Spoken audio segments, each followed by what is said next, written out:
Magandang araw mga ka-farmers. Kulang na sa tubig ang ating asola. Ayan, lalagyan natin yan.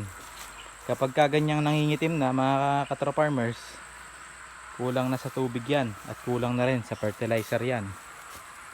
Kailangan na nating dagdagan yan. Tapos lalagyan natin ng fertilizer. Ito, magpapatubig tayo. Kasi sayang naman yung asola natin. Ayan. Mauubusan ng tubig, mamamatayan, matataba pa naman. Ganyan lang ginagawa natin sa asola natin.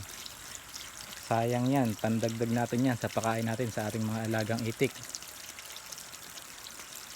Kapag nauubos ang tubig dahil sobrang init, dadagdagan lang natin at lalagyan din natin ng fertilizer.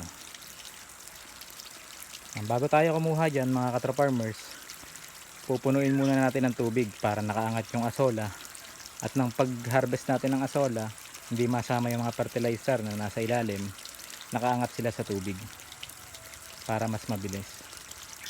Okay, yun lang, maraming salamat.